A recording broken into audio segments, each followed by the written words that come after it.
Gaafa Iyyesuus hirriba keessa jiru sana duuniyaan kuni eenyuun harka turte? Fakkeenyaaf namni tokko burcuqqoo kanarra bishaan qabatee yoo hirribni isa fudhate wanta ittiin kun maal taati hin cabdi jechuudhaan harkaa buute.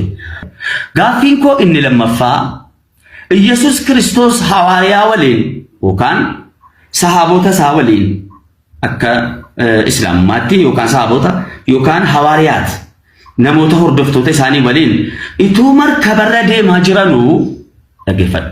Markabarra ta'anii yookaan dooniirra ta'anii ituu bahariirra deemaa jiranuu jedha macaafa jedha. Yoo hin jennee sobanaan jettu isin. Ituu deemaa jiranuu hirribni fudhateen. Eenyuun Iyyesuusin? Hirribni fudhateenaan maa'abaliin ka'e. Maa'abaliin bishaanii ka'ee intinitti markabatti bitaaf mirga godheenaan rifatanii. Iyyesuus hoyi. Adinan nu hambisi jedhanii. Sigalee dirasiliin jechuun nu hambisi jedhanii hawaariyaan isaa waliin jiran. Saatii inni hirriba keessa namni hirriba keessa jiruuf namni du'a keessa jiru tokko.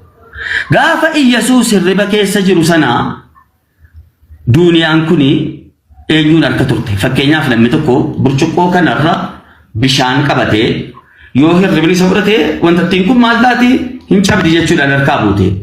Yoo innoo Rabbi akka keessanitti akka macaafa qulqulluutti yookaan akka isin amanaa jirtan kanatti sidii galee yoo inni hirriba fudhateen hin ciise duuniyaan kun eenyuun bulchaa ture? Kana gaaffiin kun ni lammaffaa.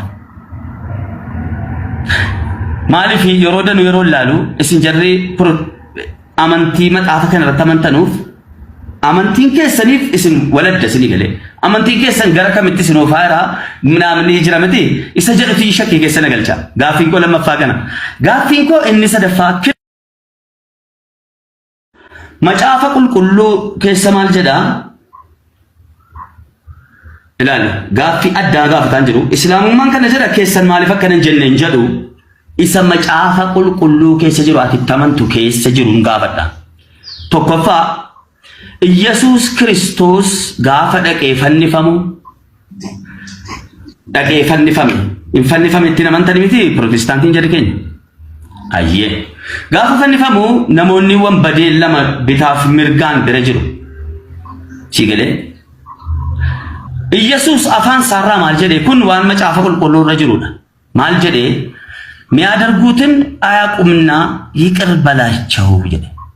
Waan jarri kun waan godhaa jiran kana hin beekanu dhiifama godhiif jedhe ol jedhee gaafa Kiristoos fannifamu irran sii deebi'a.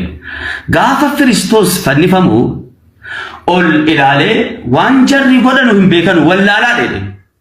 Kanaafuu dhiifama godhiif jedhe. Dhiifama godhiif inni jedheen sun eenyunni? Gaaffiin koo kana.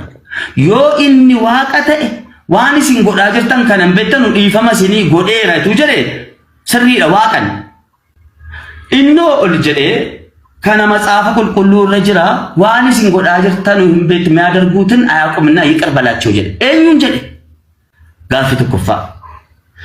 Gaafadhaa maal jedhaa ofiin adeebiftanus namni biraan adeebisus gaafattanus anytime mana koorattis mana keessan irrattis nan dhufa akkasittan gaafadha gaaffeen.